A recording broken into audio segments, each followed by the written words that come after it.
off the day with a lecture by Malcolm Levitt, who is giving the Pauli lecture today.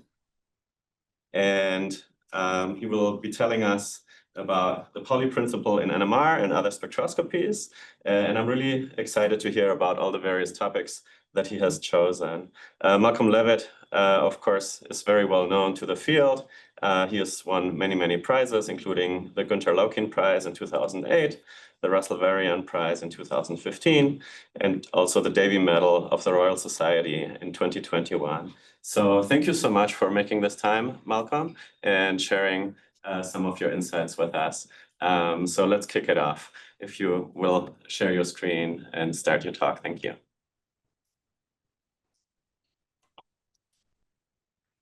Okay, thank you. Is this visible? Everything fine? Can you see this? Yeah, it's great. Yes, we can see. Okay, well, thank you very much, Thomas, and all the organizers. This is a lovely conference. I'm really looking forward to the next couple of days. And thanks very much for the great honor, actually, of being asked to give this lecture in honor of Pauli and the famous principle, which underpins so much of what we do. In fact, the chemical bonds in our bodies would not exist without the Pauli principle. So I guess we have quite a lot for Pauli to be thankful to Pauli for. I should say before I sort of launch into my talk that I'm not really in a position to report any great new experimental results to do with parahydrogen or other things. But I just want to highlight a few interesting topics which I find interesting, some of them a bit obscure, some of the things that I didn't know about and I've sort of learnt about gradually during my trajectory through NMR and the things to do with parahydrogen and spin isomers in particular. So much of this might not be new to some people in the audience, so I apologize for that, but let's hope that it's interesting and stimulating anyway, which I believe should be the aim of the meeting. So when I was asked to give this talk, I thought I'd better do a bit of reading about Pauli, and I found a few interesting things which I hadn't known beforehand. Yeah, so let me just say, what I want to cover in the talk, see if there is time, is to talk a little bit about a few anecdotes to do with Pauli, and in fact the psychoanalyst C.S. Jung, who Pauli was very close to, and in a strange little quirk, Richard Ernst from our field as well. So I just want to give a bit of gossip there. Then talk a bit about the famous spin statistics theorem, which was one of Pauli's main achievements and which still baffles and delights us to this day.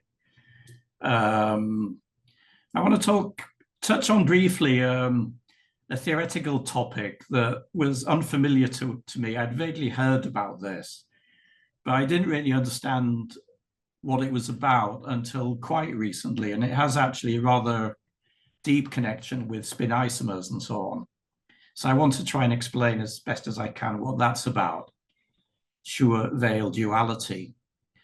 And then talk a bit about this, something we could maybe call, it's not so widely called in this way, but the nuclear exchange interaction, and how that also comes into the parahydrogen field and some other fields as well.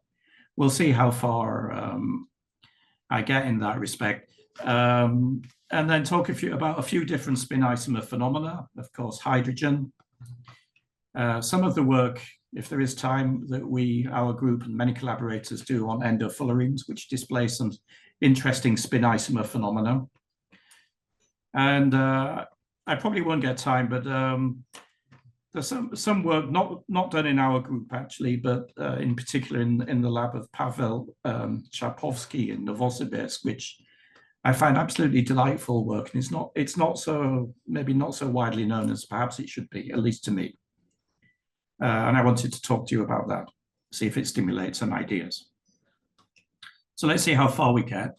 So Yeah, so Pauli was very much acquainted with Carl Jung, essentially because he consulted him as a psychiatrist.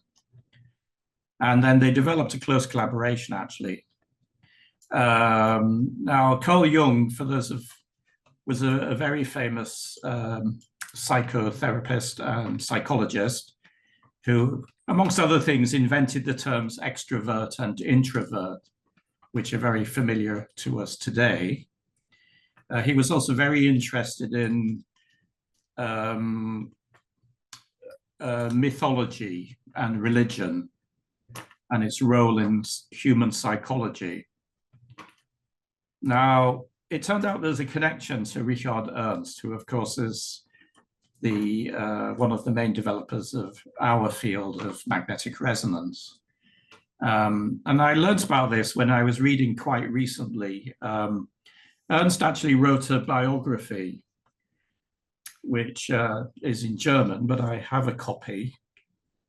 For those of you who don't read German, the basic gist of this piece of gossip, that's all it is here, is I didn't know this, but Ernst was actually, became engaged to a young lady who was a relative of Jung. And through that, Jung and Ernst became quite close. And in fact, they wrote a postcard together just before Jung died. And I think this influence of Jung on Ernst probably came out later in his life when he developed this very, very intense expertise in Tibetan religious art. I don't know how many of you know this, but probably of the, but Ernst actually, apart from his interest in NMR, of course, where of course he's one of the Nobel Prize winners, he developed, he became a very serious world expert and collector of Tibetan religious icons and tapestries. So much so that his collection was farmed off to many top museums throughout the world after his death.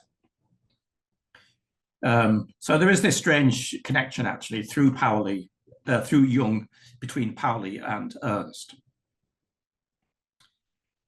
Okay, returning to the science. So Pauli's, what was called at that time, and still is called the spin statistics theorem, although I think maybe it's not the best word for it, but anyway, goes as follows, that there's a big classification of the particles in nature into fermions, which have half integer spin, and bosons, which have integer spin, including 0. And in particular for fermions, the wave function has to be anti-symmetric with respect to exchange.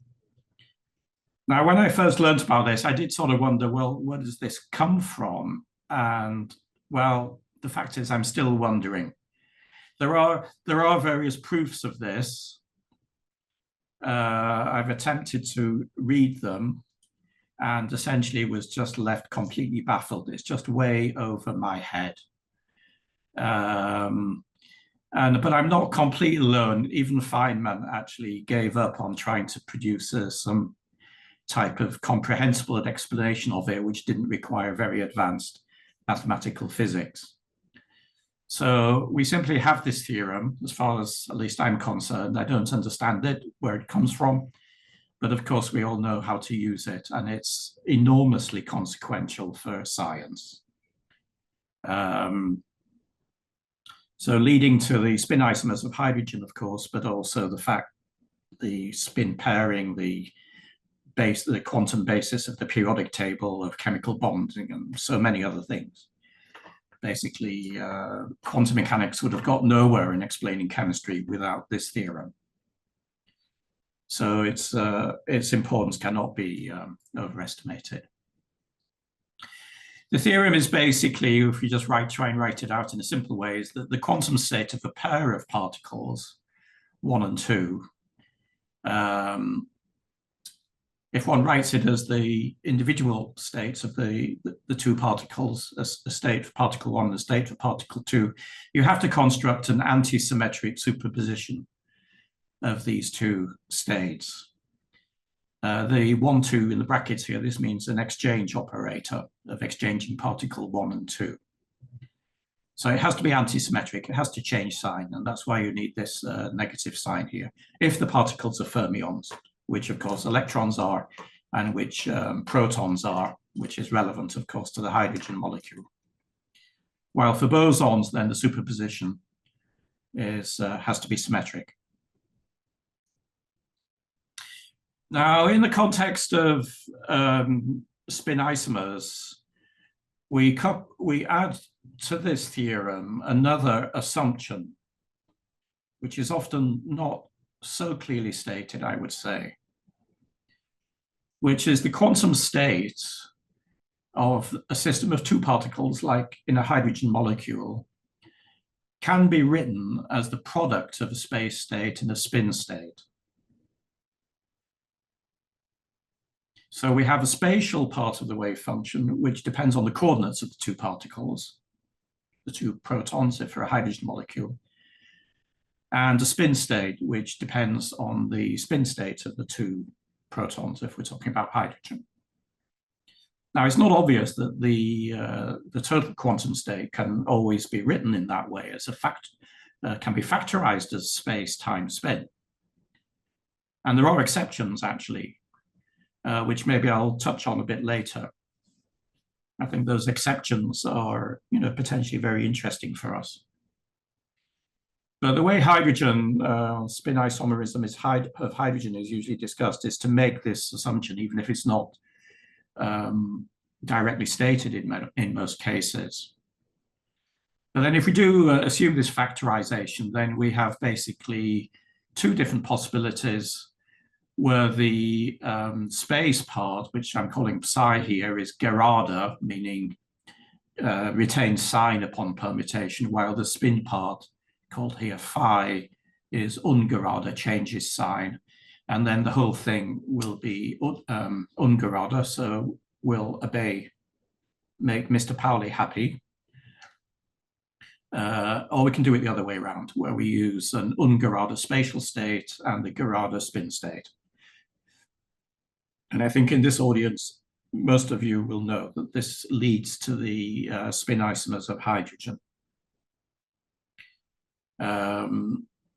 Yeah, just as a remark here, so if we took a superposition actually of these two states, the GU and the UG state, we could take a superposition suitably normalized, and this would also satisfy the Pauli principle.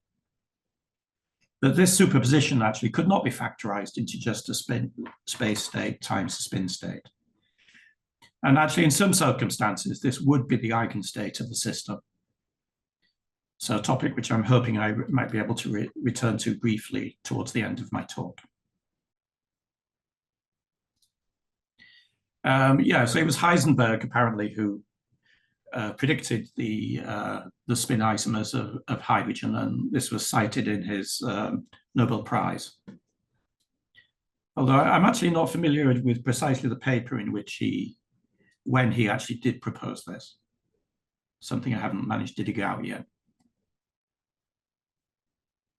So just to run through stuff, which I'm sure to this audience, you will probably know this well, but let's just review it. So we have the rotational states of hydrogen with their rotational energies, which depend on the rotational quantum number J, which runs from 0, 1, 2, and upwards. If we solve the rotational Schrödinger equation, we come up with rotational wave functions. And they look like this. So they have the angular symmetry of orbitals. So the J equals 1 has the angular form of p orbitals. And in particular, it changes sign between one side and the other side, which is what the colors are supposed to say here. While the J equals 2 state changes sign twice. And the J0 state is spherically symmetrical, much like an s orbital in atomic theory. So the main point here is that the even rotational states, the spatial states, are Gerada. So they have the same sign for the two spins, while the odd quantum states are ungerada, or U. They change sign upon exchange of the two spins. And now we know from the Pauli principle that the spin states in these different rotational states have to have the opposite parity in order to maintain the whole quantum state ungerade. And we know how to construct the hydrogen spin states. If one takes the four possible states of angular momentum along the z-axis, alpha, alpha, alpha, beta, beta, alpha, and beta, beta, and make combinations which are gerade under exchange, then we get these three states. And there's one possibility which is ungerade upon exchange, and we get this state. And we also know that the three states here are actually the three components of a nuclear triplet state with spin 1. And the ungerade state is the single component of a nuclear singlet state with nuclear spin 0. So as we know, the ungerade spatial state then has to be paired with the gerade spin state, which is nuclear spin 1, to make Pauli happy. And similarly, the other way around for the even rotational states, which have to be paired with the ungerade spin state, which is nuclear spin 0. And hence the rotational states of hydrogen separate into two classes with the same nuclear spin states within each class, but different spatial states. And those form the two species, which are now known as spin isomers, where the spin 0 one is parahydrogen with the odd rotational, the even rotational state, and the spin 1 manifold is orthohydrogen with the odd rotational state. And since collisions between molecules and so on are only very weakly coupled to the nuclear spins, then essentially these two spin isomers behave as independent physical substances with very little conversion under suitable circumstances between the two classes of molecules. Completely remarkable, actually, and I'm based in a chemistry department here, and if I ever get the opportunity to tell my chemistry colleagues that there are two different forms of hydrogen, then they're usually completely astonished. They've never heard of such a thing. And they usually try and draw pictures with different bonds and so on. And of course, this is nonsense. This isn't what it's about. Now, let me introduce one little thing here now. So before I do that, let's just look at talk a bit about energies. So as most of you will know, that the energy gap between the ground para state and the ground ortho state in NMR terms is absolutely enormous. It's in the infrared at around 122 wave numbers, or the far infrared actually, or it's at about 3.6 terahertz. So that's 1,000 times larger than the gigahertz. So that's 3.6 million megahertz. So this is an absurdly huge frequency in NMR terms. And that means that that energy gap has a large population difference at ordinary temperatures for a Boltzmann distribution. And to prepare parahydrogen, or to enrich hydrogen in parahydrogen, as you will know, you can easily cool hydrogen to a modest temperature of 77 Kelvin with liquid nitrogen, in which case you greatly overpopulate the ground state of parahydrogen relative to orthohydrogen in the presence of a catalyst to promote the conversion. And that creates what in NMR terms is an enormous amount of spin order, much larger than you can ever access by a reasonable magnetic field, by thermal equilibrium in a reasonable magnetic field. Actually, there's 3.6 terahertz. If that was an ordinary Zeeman frequency of protons in a magnetic field, that would require a magnetic field of 84,000 Tesla. So, you know, completely impossible to any technology, actually. That's the sort of population difference which one gets very quickly and simply by using parahydrogen. And of course, this whole conference is about exploiting that amazing phenomenon. Let me just return to one point though. So when we look at the spin states of hydrogen, so we have to form nuclear spin states which have different symmetry with respect to exchange of the two spins. And to get a Gerarda state, there are three ways of doing it. These are the three ways. To get an ungerada state, there's one way of doing it, and then we get this state here. And I said in passing that the nuclear spin associated with the Gerarda states is spin 1, and the nuclear spin associated with the ungerada state, the nuclear singlet state, is spin 0. But why? This is not at all obvious. In fact, the more you think about this, the more puzzling it becomes, because on the left here, we're talking about the symmetry of states with respect to permutations of the spins, exchanging nuclei with each other. But the nuclear spin quantum number, this describes the rotational symmetry. Essentially, this says that nuclear spin 1 means that these states transform as a three-dimensional representation of the rotation group. That actually means what nuclear spin 1 means. And similarly, the single U state transforms as the spin 0 or one-dimensional rotation of the rotation group. One-dimensional representation of the rotation group, I should say. Well, it works out that way, and it's easy to verify it. But what's the deep reason? Why is there a relationship between the permutation symmetry and the rotation symmetry? And this is actually clarified by this incredibly deep theoretical result of group theory called Schur-Weil duality. And when my colleague now in Southampton, Christian Banks, told me about this and explained it to me, then I have to say that when I finally grasped what this was about, then I had like, sort of cold shiver went up my spine, really, when you just realize just how incredible this result is. Again, one of those things, I have absolutely no idea how this is derived, but the fact that such a result exists is remarkable. So it's actually a very deep result, and what I'll talk about is only one rather probably very naively simple manifestation of it. But anyway, this is a manifestation that maybe we can touch, we can sort of imagine what it means.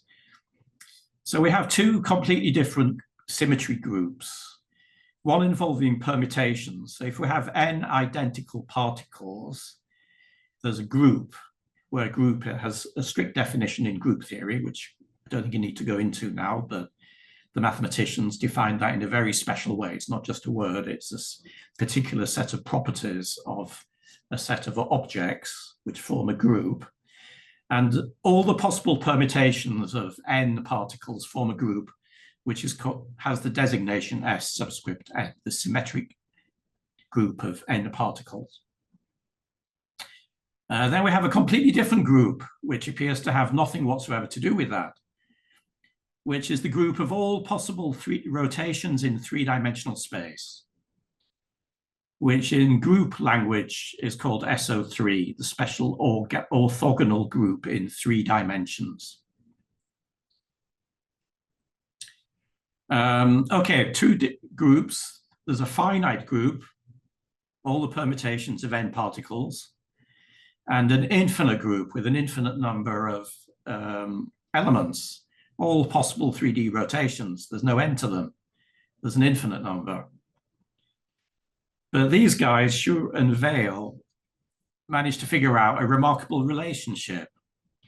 One is that every irreducible representation of the permutation group Sn is also an irreducible representation of SO3. Furthermore, there's a weird relationship which works like this. Irreducible representations are characterized by two numbers. One called is the dimensionality, and the other one is called the multiplicity. I'll explain in a minute what those are. But there's this weird thing. The dimensionality of the irreducible representation of Sn is the multiplicity of the one in SO3 and the other way around. And let's just see how it works out, and then maybe you get the idea. So we have this very simple example, and of course this extends to very, very complex things. But the simplest possible example, we just have two spins a half. The group of permutations can be written like this. The empty bracket here means just don't do anything. And the 1, 2 in the bracket means exchange particle 1 with particle 2. And one can write any permutation with this type of notation. But here we just need these two elements. They form a group. And you do some group theory, and the group has two irreducible representations called G and U. The gamma here means irreducible representation. So we have a G representation and a U representation. And they're spanned by the spin states, which you've already seen. So we have the three Gerada states, we have the single ungerada state. Now that means as follows, that I should say that it's known from group theory that if you have a group where all the elements commute with each other, that's called an abelian group, and the dimensionality of all the irreducible representations is 1. So both the G and the U has a single irreducible, a one-dimensional irreducible representation. They are one-dimensional irreducible representations, which means if you write them as a matrix representation, you only need a 1-by-1 matrix. You don't need a bigger matrix. But the G representation appears 3 times. So therefore it has a multiplicity of 3. While the U representation only appears once, so it has a multiplicity of 1. Okay, then you bring Mr. Schur and Mr. Vail into the room. And they say that each of those irreducible representations must also be an irreducible representation of the rotation group. But the D and the M get exchanged over. So since the multiplicity of the G representation is 3, the dimensionality of the G representation in the rotation group is 3. And the dimensionality of the U representation is 1. Or the 3 states which form the G representation form a basis for the 3-dimensional representation of the rotation group. And in the theory of rotations, the dimensionality is twice the angular momentum quantum number plus 1. So a 3-dimensional representation is spin 1. And a 1-dimensional representation is spin 0. And that's why the Gerada under permutation spin states for a pair of spins a half form a spin 1 manifold. And while the single ungerada state has to be spin 0. So this Schur-Vail duality makes these direct correspondence. And one can apply this also, actually, I won't do that now, but you can be applied to rotating methyl groups, to rotating tetrahedral molecules like CH4, where the ramifications are maybe more interesting, actually, but a bit more technical. And it is just fantastic how this works out. So let me just bring that one to your attention if you haven't heard of it before, as I hadn't until, not in detail at least. Now, let me get on to the nuclear exchange interaction. Actually, Thomas, a few days ago, actually asked me to talk about this. He reminded me that I'd made some comments at some previous talk. So I want to have the opportunity maybe to say a few more words about it. So when we talk about the J coupling in NMR, we usually think, as we're all told, right, this is a through bond interaction and so on. And it goes through the electrons. And it's something to do with the way the spins of the electrons and the spins of the nuclei interact inside a molecule. And it's small, it's from hertz to kilohertz. What is much less well known and much more interesting, in my opinion, is that there's another part of the J coupling, which is the nuclear exchange interaction. And this has nothing to do with the electrons in the molecule, but it can be absolutely enormous, going up to terahertz. Now, the nuclear exchange interaction is essentially just an extension in concept of the electron exchange interaction, which should be familiar to all of us, those who have done a bit of chemistry, quantum mechanics. We've heard about singlet and triplet states in electronic structure. In photochemistry, we all know this. You excite a singlet state, you can cross over to a triplet state, which is lower in energy. And that energy gap between a singlet and triplet state of electrons is called the electron exchange interaction. And it's again because of the Pauli anti-symmetry principle. Because since the wave function, the two-particle wave function of two electrons has to be antisymmetric, it means that two electrons can never be very close to each other. And that reduces the repulsion between electrons and hence decreases the energy of states which have antisymmetric spatial states and hence symmetric spin states, which is spin triplet. So that electron exchange interaction is enormously important in chemistry, molecular structure, material science, metals, superconductors, and so on. It's sort of everywhere in material science. But it's not really a force, even though it's sometimes described in that way. And the important thing here is the Pauli principle basically gives the electron spin states a large amount of electronic energy, gets involved in the energies of the different electronic spin states, singlet and triplet. Now, the same thing is happening with the nuclear exchange interaction. So an example which is very familiar to our audience is the energy separation between ortho and para in hydrogen, which is a nuclear exchange interaction. And this occasionally is surfaced in other contexts. So there's some old work from the late 1980s in which a group of inorganic chemists, I believe at Yale University, Heinecke and co-workers, were examining these complexes of iridium with 3 hydrogens attached. And we can note now that this complex is not so different from the ones used for Sabre. And measured some weird things. They measured by ordinary spectral analysis that the coupling between pairs of hydrogens was hundreds of hertz in these compounds, even though they're supposed to be only about 10 hertz. And this was completely baffling, but it was explained shortly afterwards, also very temperature dependent. It was explained simultaneously, more or less, very shortly afterwards by the group of Kurt Zilm and the group of Dan Weiterkamp, who identified these as being nuclear exchange couplings. And there's a couple of very nice papers on this since then, although I believe the subject has maybe become a little bit ignored since then.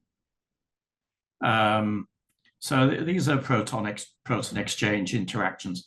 So just to summarize here, right? So it's the same as the ordinary scalar coupling. In fact, it's a part of the scalar coupling.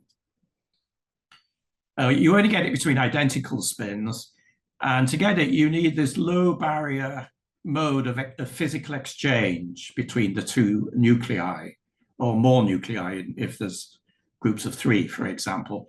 So this happens if you have hydrogen, complexes of hydrogen, methyl groups, tunneling, the same interaction actually. I think it's probably, not good. We should change this if we can, I feel, is called many different names, but it's the same thing. So you'll read about it as tunneling splitting, or as exchange coupling, or ortho-para splitting. It's all nuclear exchange interaction. And in fact, it's even sometimes called the tunneling splitting when there's no tunneling. So it's sort of just bad nomenclature. And you get this strong temperature dependence. So I just, in preparation for this talk, I just did a little calculation.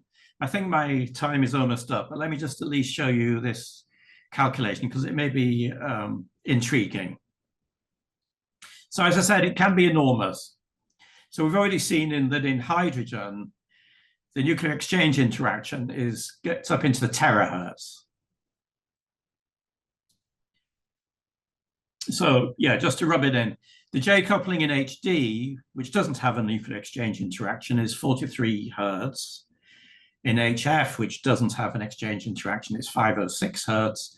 While for HH, which you expect to be maybe 100 hertz, maybe, is 192 gigahertz at room temperature.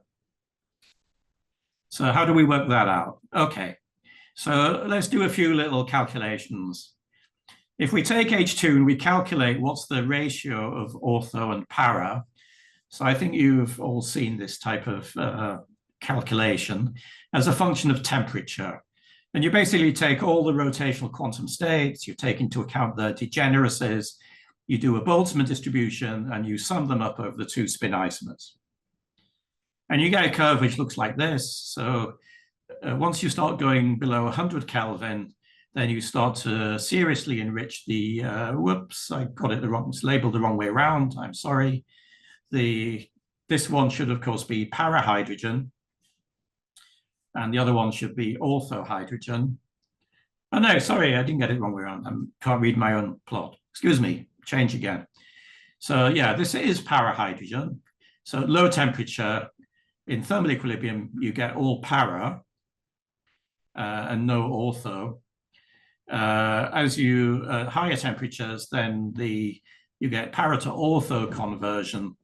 And at high temperature, then you have 3 ortho to every 1 para, which are the ratios of the spin state degeneracies. Okay, if you do the same calculation, but now you calculate not the fraction of ortho and para, but you calculate what's the mean energy of the 2 spin isomers. So you take all the rotational states, you say, okay, these are my para states, these are my ortho states. For all the para states, so you have J0, 2, 4, 6, and so on, you multiply the energy by the population and add that together with all the other states, and then sum those up. You get what's the mean energy of that state if you average over all the thermally populated states. Or to put it another way, if we say that a molecule is exchanging rapid transitions between all of its spatial states, which in this case, if it was hydrogen in solution, for example, would be caused by collisions between the hydrogen molecules and the molecular surroundings. These are very fast. And if we say they're fast enough, then essentially the hydrogen spins see an energy level, which is the mean of all those states. So if we plot that, then it would look like this, that the mean para energy is 0 because only J0 is populated, while the mean ortho state is up at the energy of the J1, which is up in around 4 terahertz. But as you start to populate more and more rotational states at higher temperature, the energies get closer together, and in fact, they converge. Now, if we take the difference between those 2 mean energies, that's the exchange coupling between the spin isomers. So we can see it gets smaller and smaller as we go to higher temperature. But it takes a while before it really converges. And we can ask, what is it then at 300 Kelvin at room temperature? Well, in NMR terms, it's still absolutely monstrous. So this is how it looks. This is the exchange interaction calculated that way as a function of temperature. And if we look at around room temperature, then at 300 Kelvin, it's still 192 gigahertz. So we still have this enormous exchange interaction just for hydrogen dissolved in room temperature solution. Now, what we can do with that, I don't really know. One could speculate about various things, but I find that, really quite an interesting observation. Assuming this is all correct, it might be nonsense. I have a strange feeling Warren might pipe up in a minute and tell me that I've made a big mistake. But anyway, we'll see. How much time do I have left, actually? Actually, I've had 24 minutes. Does that mean I have about 10 minutes left? No answer. So I'll just go on until somebody cuts me off. Okay. So let me talk then about some of the spin isomer work. So for many years now, I've been working with collaborators on endofullerenes, which are small molecules or atoms trapped inside fullerene cages. It's a way of sort of isolating molecules and then doing spectroscopy on these rather isolated molecules, even at low temperature and in the solid state. Yeah. Hello? No. Malcolm, thank you for your attention, but you have about 2 minutes left. Thank you for your... Oh, 2 minutes. Okay. In that case, I will just be quick and just say a very few things. One of the systems we've been studying is water inside C60. Water has ortho and para spin isomers, just like hydrogen. But we don't normally see them because in bulk water, you get a lot of proton exchange, which is very rapid, which washes out the spin isomers. There have been reports of separating the water spin isomers, which have proved to be erroneous, except in some very special circumstances. But when the water is trapped inside a fullerene like this, then you really do have the spin isomers. You have rotational states, which are a bit more complicated than for hydrogen because you have a three-dimensional molecule, not just a diatomic. You have 3 quantum numbers. But you have a similar sort of phenomenon with ortho and para.